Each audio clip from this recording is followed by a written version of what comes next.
Now we're going to make this document a little more interesting. So instead of just text, we're going to add a couple of illustrations to it. So in order to do that, I'm going to show you one of several ways to add pictures. At the top of the ribbon, select the Insert tab to bring up the Insert ribbon.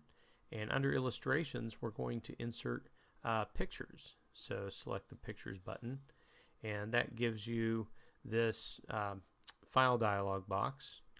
And we'll select Desktop to make sure we're in the Desktop folder. And I'm going to select the image that's in there and click Insert. And when I do that, it's going to make a really big picture. So we need to shrink that down a little bit. If you simply grab it by the corner and move it up, you can make a much smaller picture and add it to the document. Now that's pretty good, but let's go ahead and make a couple other changes. One thing we want to do here is change the style of the picture. So if you take a look at the ribbon, you'll notice that another tab has been added, and that's under Picture Tools, and there's a Format tab for the picture. So a whole bunch of different artistic and style related options that are up here. We want to look at the picture styles. These picture styles add borders, shading, mirror, and some 3D effects to the image to make it a lot more interesting. So you can scroll through the gallery here, and if you hover over each item, it will actually show you a preview of the different type of artistic effect that will be added to the picture. So once you try some of these on and you find the one that you want, you can go ahead and add that. Now there are a whole bunch on this row, and if I click the down arrow over here, it'll scroll into a whole other set of pictures. So you can take a look at all these and find one that you really want. So I'm going to make this rotated picture right here my style that I'm going to add to the picture.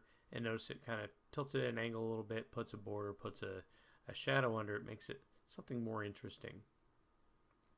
So if you keep an eye on that Picture Tools tab, when I click back into the text, that also goes away.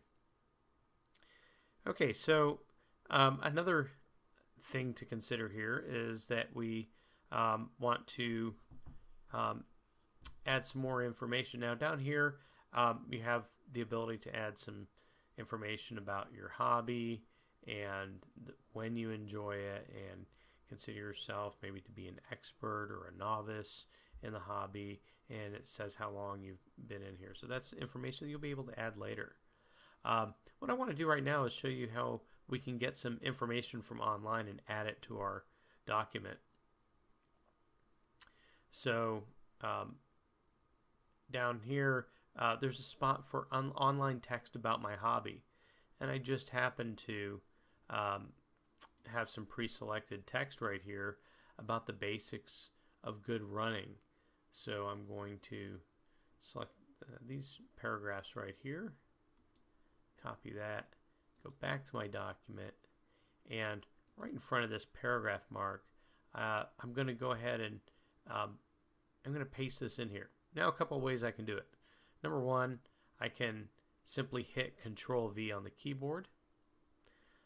I can also come up to the clipboard and I could select Paste, or I can right click and select Paste in here.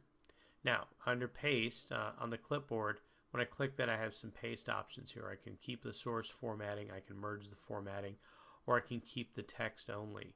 I actually want to merge the formatting, so I want the paragraphs to stay in the same spot, but I want to use the fonts and some of the styles of text that are already in my document. So I'll go ahead and click that one here.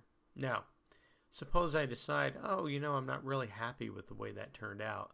I will actually want to keep the source formatting. Down here, if you look right below the paragraph where we just pasted the text, it actually shows this little clipboard with a document on it, and this is the Paste Options dialog. If you click this little menu, this drop down, it gives you some options for pasting. So I can keep the source formatting, I can merge the formatting, or I can keep the text only. In fact, I'm just going to go ahead and keep the merged formatting, click that, and it's done.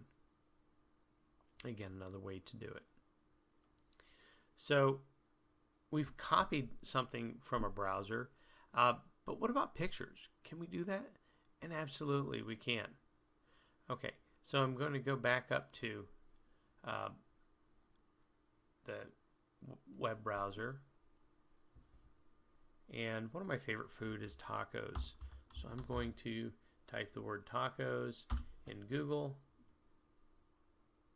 and then select images because I want a picture of a good looking plate of tacos. I'll find that picture. Okay, and now I can do something really interesting. I can simply right click and select copy image. Once I select copy image, I come back and right where it says a picture of my favorite food with the picture style, I can click inside, right click, and under paste options select picture. Okay, so now I have a nice picture on there, and I want to apply a different style to this. So select the picture, go to the picture tools, and we'll find something a little bit different to highlight this picture. There's my favorite food. And now you've learned to copy, you've learned to cut, you've learned to paste, you've learned how to undo and redo changes that you've made, and how to format text. For the rest of this exercise, here's what I'd like you to do. Throughout the rest of this document, I'd like you to find all the blanks and to follow the prompts that tell you what to put in and where. Any place that you put in your own text. So for example, right here where it says one of my favorite hobbies is to, and the verb that I have here is to run. Okay, I'm going to change this. I'm going to make this a little bit different. So I'm going to highlight this word and I can just double click it, and I'm going to use the mini toolbar to make it italic. I'm going to make it bigger and put a bright color on it, just like green right there. To run, I think it needs to be underlined too. And then do the same thing for your favorite season. We're going to use fall. Whoops. And I want that to be the same, so I highlight that, format there, select the painter, and then I'm going to change that by highlighting it. Okay, I'd like you to do that throughout the rest of this document. You are going to need to add another picture and apply a style to it here. You can do that any way you want, whether you download it and then insert the file, or you can right click on another and add it. A third option, if you like, is under insert. If you go to online pictures, you can search for all kinds of different pictures. So perhaps you want to add airplanes. You can find a picture of an airplane that you would like to add. Keep scrolling until you find the airplane that you want to add here. I'm going to use this aircraft that uses a diagram that indicates the parts of the aircraft, and I can insert it that way. And in just a second it's going to show up, and then apply a style to it. Add a little shadow, and that's done. So I'd like you to do that on your own. Make this your own document. When you're finished, save it, then upload it to the space provided on Canvas. I'm Mr. Boyer. So long.